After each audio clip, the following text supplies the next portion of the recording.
Hey, Rise, we are back with another installment of Lunch with Gina. We have another lunch date today that I can't wait to introduce you to, but I want to let you know that we're really excited about April 23rd, the Rise Parent Power Conference from 10 a.m. to 2 p.m. at Abyssinian Baptist Church. So for all of you folks in the tri-state area who are curious about independent school education or currently school education, we'd love to see you there. There are going to be a ton of opportunities for you to be empowered, and starting with the opening, which will be the launch of the second installment of the RISE Roadmap, what every family of color should know as they apply.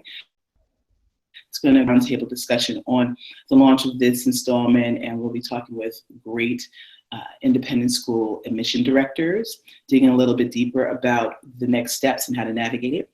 And then we move on to 3 really great workshops. One's around testing and what every test taker should know as they take the test. So no matter whether you're taking the test to enter into independent school or the ACT or the SAT, you'll learn something, and your student and your children will learn something as well.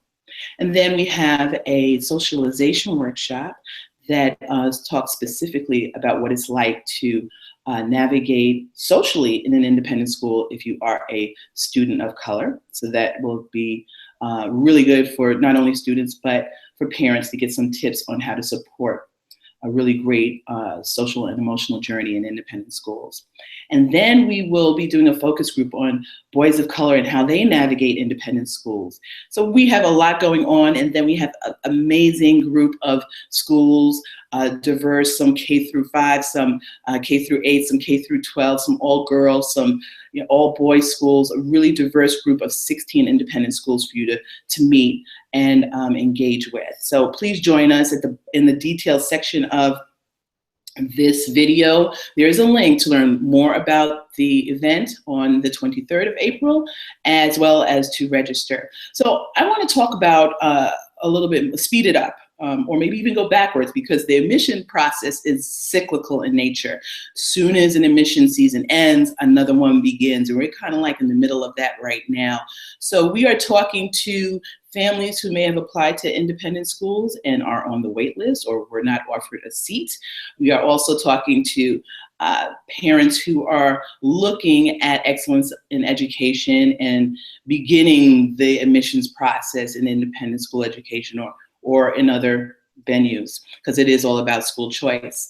And so today with us, we're really happy to have an expert in applying to schools outside of independent schools, and probably some that are, a lot that are independent schools. And we have Alina Adams, who is the author of Getting into New York City Kindergarten Schools.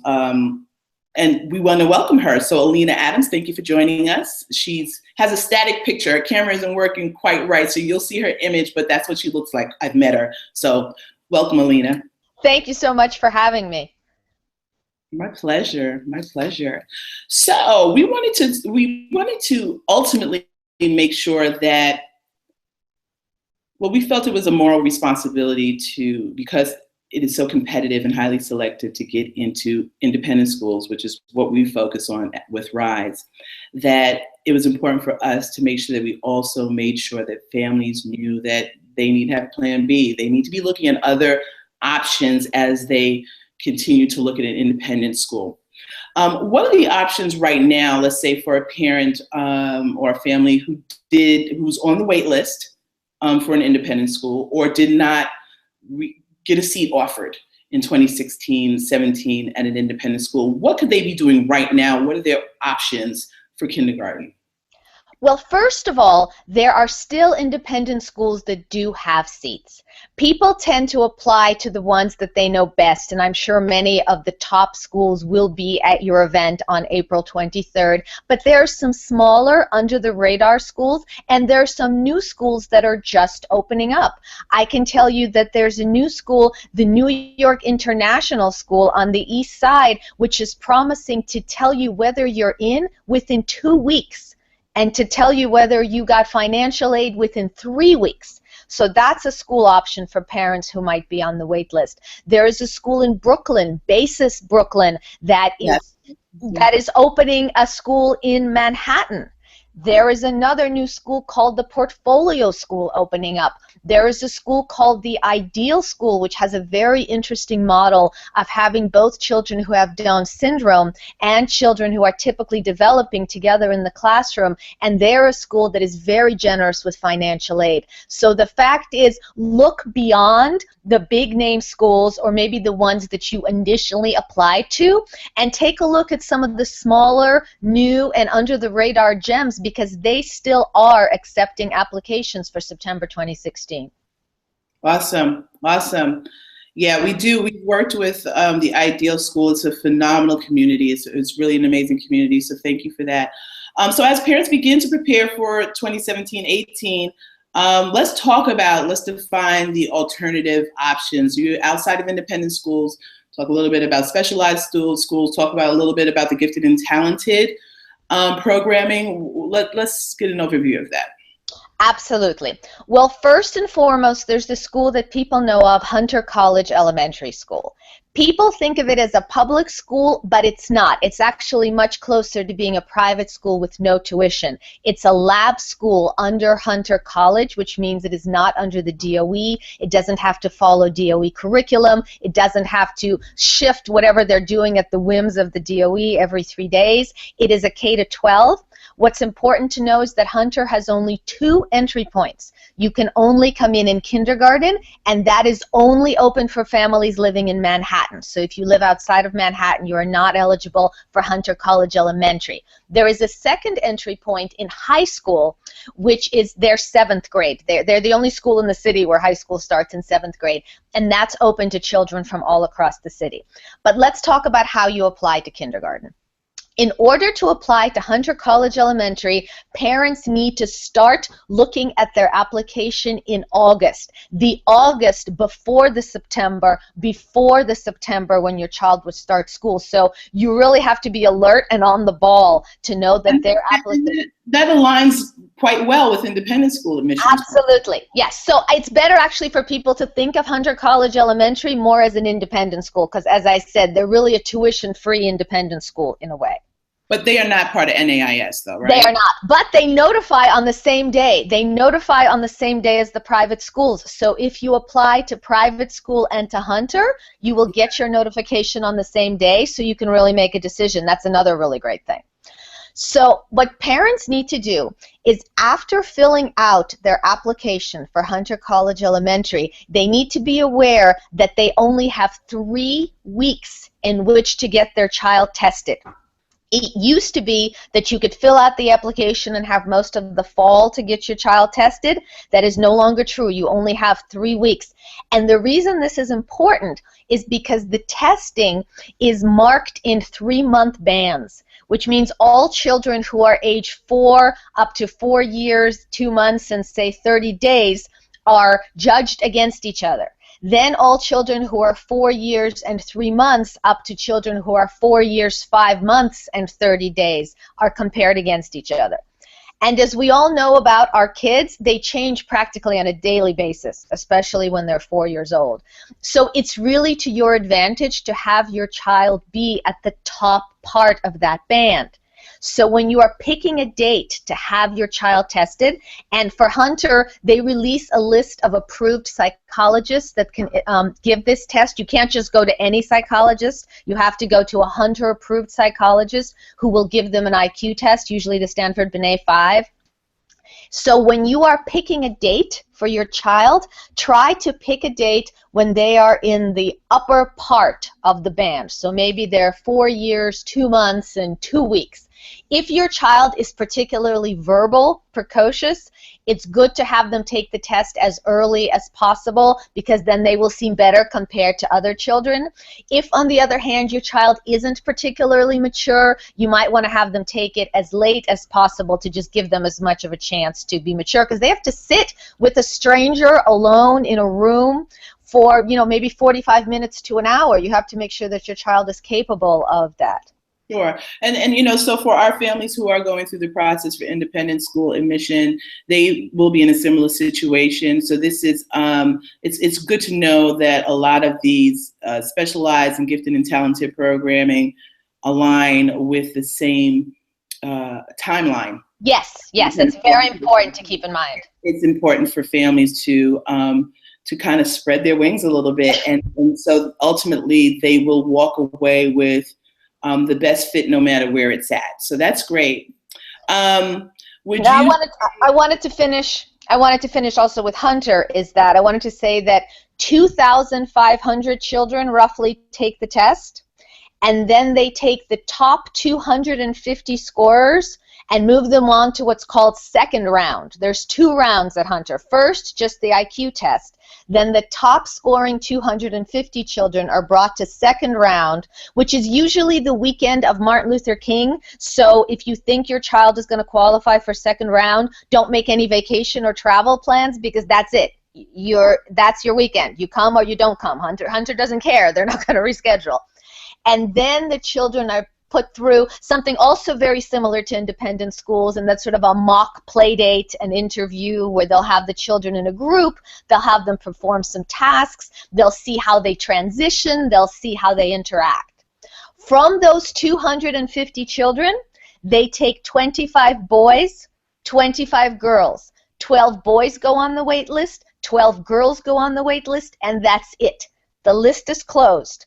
The wait list goes through second grade, and some children I do know have gotten into Hunter as late as second grade, but after that, that's it. They don't hold the wait list after that, and there is no more entry point until Hunter High School.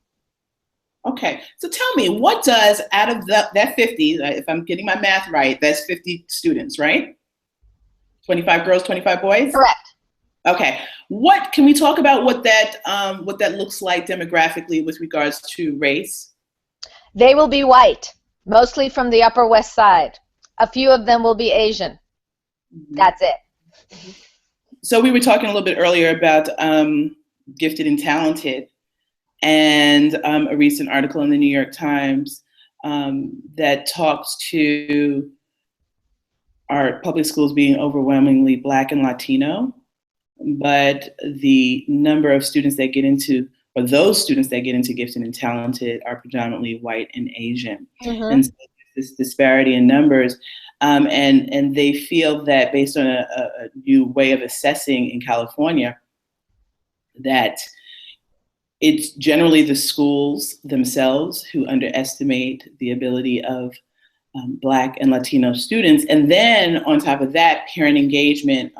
Many Black and Latino parents may not be aware of how to access or how to navigate a gifted and talented program, and so are not being the advocates that they can be for their students. So the schools aren't being the advocates, the parents aren't being the advocates. Would you say that that's the reason here in New York why there's a disparity as well?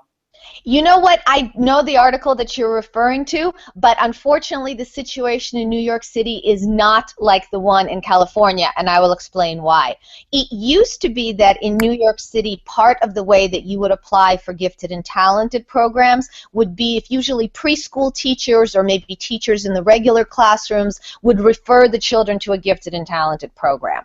Back then, when schools were allowed to choose their own G&T students, you would apply directly to the school. Many schools, for instance, PS 163 on the Upper West Side, TAG, the Talented and Gifted School in East Harlem, had a much higher proportion of Black and Latino students than they do now. What happened was the city decided to centralize gifted and talented admissions.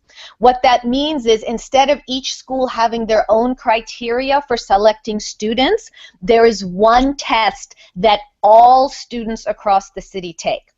And when the children take that test, the only thing that matters is their score on the test. Teacher recommendations don't matter. Parent advocacy doesn't matter beyond merely signing up the child to take a test. And here's where I actually would like to make a pitch that parents know that in order to sign up to take the gifted and talented test for public school, you need to sign up in October. That is little less than a year before your child would be starting school. And a lot of parents just aren't thinking about kindergarten 2017 in October of 2016. In fact, one of the things that I did in my book, Getting into NYC Kindergarten, is the book is electronic, and I have links to all the forms that you need. So you can find the form. It's called the Request for Testing form. You can find it in the book, but please, please, please know that you need to do it in October. Even though your child will not take the test until January, you have to sign up in October. If you miss the deadline in October, I mean, I feel I can't stress this enough. I'm getting overly excited. But if you miss the deadline in October, your child will not be able to take the test in January. So please be advised that that form goes online in October. There's a link to it in my book. Now, to go on, what needs to happen is your child needs to score above the 97th percentile in order to even have a chance to apply to a citywide gifted school. That's usually Anderson on the Upper West Side, Nest on the Lower East Side, TAG, which is the school I mentioned previously in East Harlem, Brooklyn School of Inquiry in Brooklyn, and a school in Queens. Usually about 1,000 children qualify for what roughly is maybe 300 seats, and then it goes to lottery with no other factors in play. The only thing that matters is your score and your lottery number. So teacher recommendations aren't relevant, parent recommendations aren't relevant. There's really nothing that can be done at that point outside of the numbers and the bureaucracy. For district, Well, you know what? Go ahead.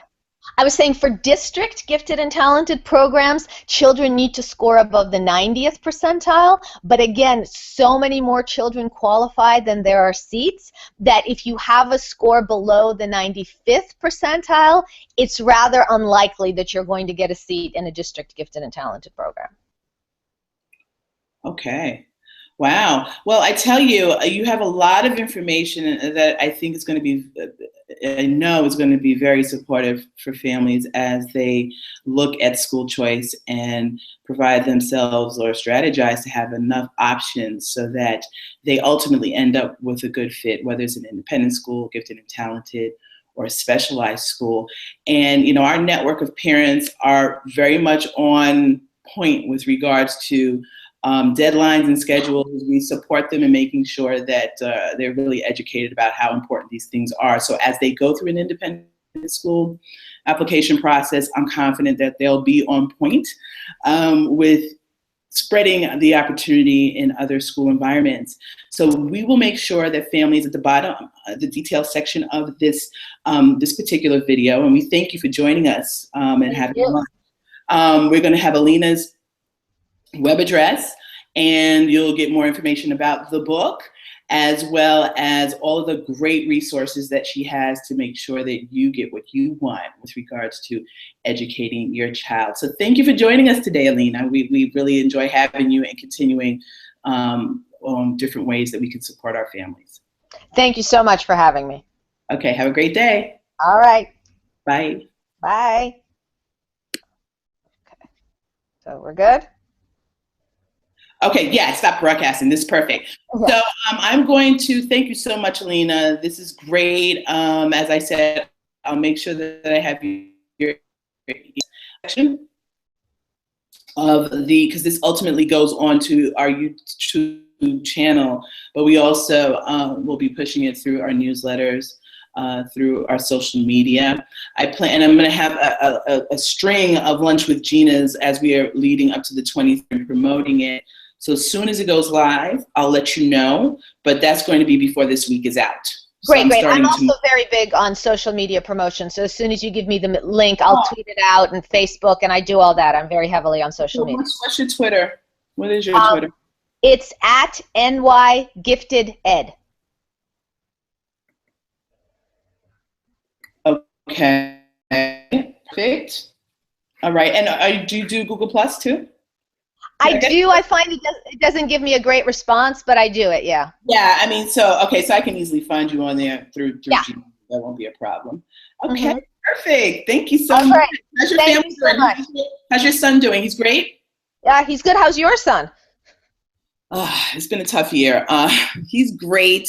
Um, he's just been getting and I don't want to put any energy towards this, so I'm not going to really focus on it, but he just less than 30 days ago had a torn ligament in his shoulder coming up down from a layup in gym. And it's his father has many stories, so we're just hoping this isn't going to be an intergenerational thing. Yeah. And he hasn't even really started playing sports yet, seriously.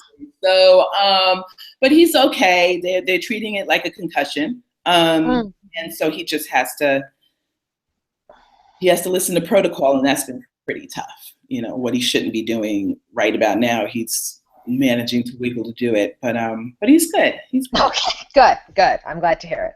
All right, awesome. So thank you. And as soon as it's live, I'll let you know. Thank you so much. All right, have a great day. Thank you, Alina. Bye. Bye-bye. Okay, let me send.